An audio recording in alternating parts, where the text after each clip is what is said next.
Now we're very fortunate, as you see by the wheels, a lot bigger than the wheels on the buggy, which wouldn't do very well with the mud bits around here, but with these wheels and with the suspension, I think we're going to be okay.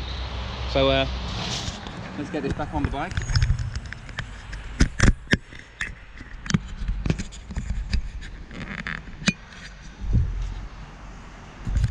And let's get moving.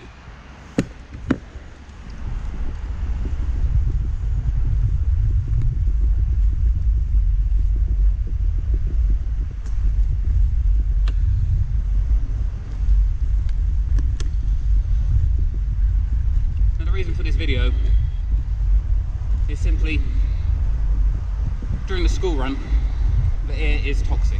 When we say toxic, it means it's above 200 UGM free micrograms per cubic meter. So for children breathing this air, then it's harming their lungs.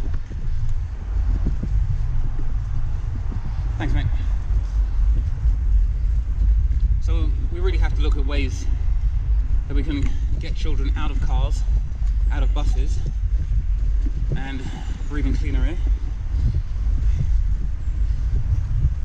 It's important to promote active travel, walking, scooting, cycling, but we need to recognise that if a child is walking, scooting, cycling next to a busy road, they are breathing air that harms them. Potentially can reduce their lung capacity, as many children who live on busy roads, attend schools on busy roads, and their journeys to school are along busy roads, then by the time they're 8 to 9 years old, they have a 5 to 10% reduced lung capacity.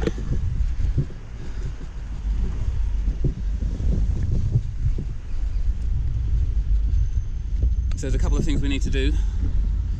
One, we have to recognise that although pollution is higher in a vehicle, it can be several times higher in a vehicle than on the pavement. If you're on the pavement, you're breathing deeply because you're walking or running or scooting or cycling, then you are breathing in more pollution.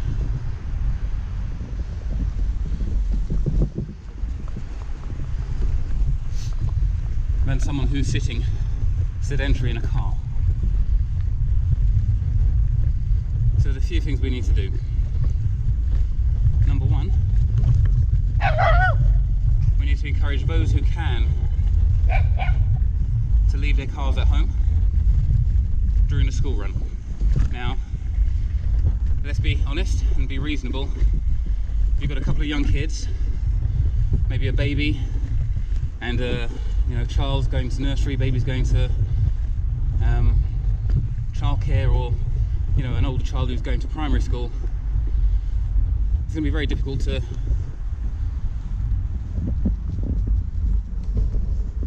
walk all those children to school to different locations. We need to recognise that might be difficult for some people, and therefore travelling by bus or by car is an easier option. So what other way could we allow them to comfortably and safely transport their children to school, whilst at the same time reducing their vehicle emissions? I think cargo bike is a real option for these parents.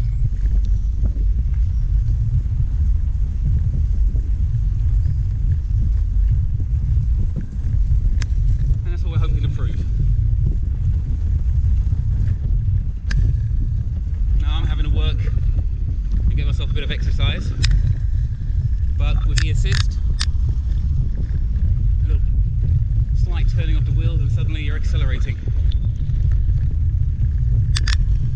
And so a lot of work that you'd have to do, which you may wish to avoid by using a car or catching a bus, well, you can still avoid it on a cargo bike.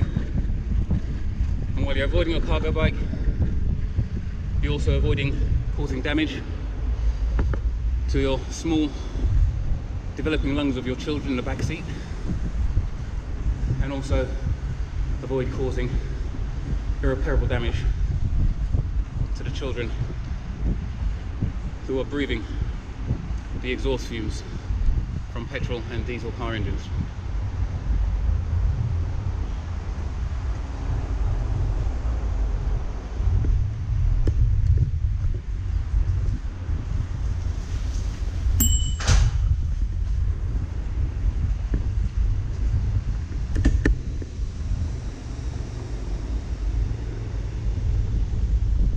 excuse me, would you mind? Thank you. That'd be great.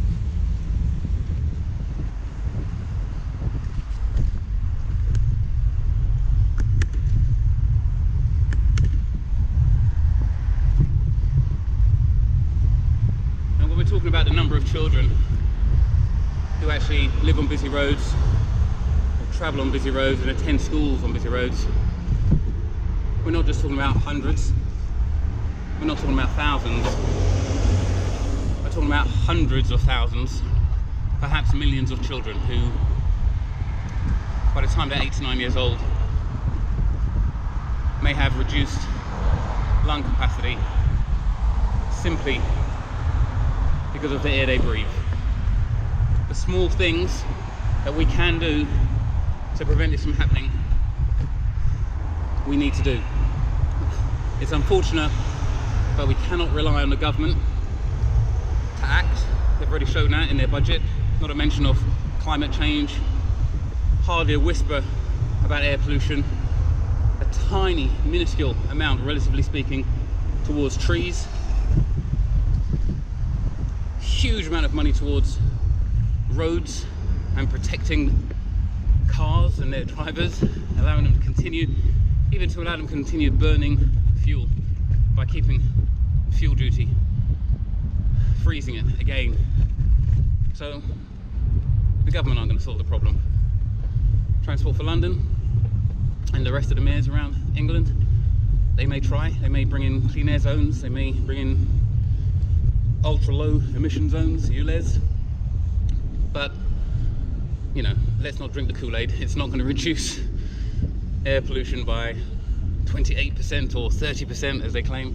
You know, you might get a 5%, maybe a 10% reduction over what, 4, 5, 6 years, by which point a child entering school has already, you know, already had 5 years, which means reduced lung capacity, lifelong illnesses.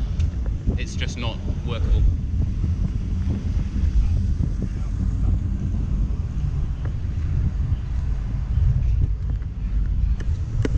So it's up to us parents.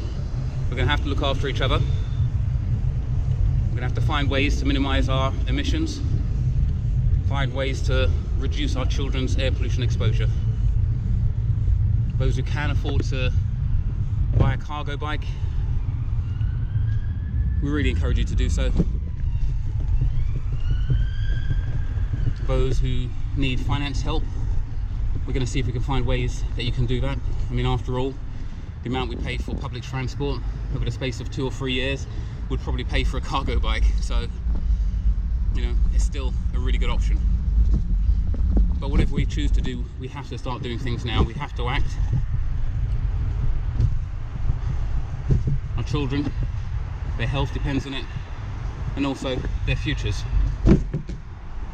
because of the health of the planet. Okay, we're home.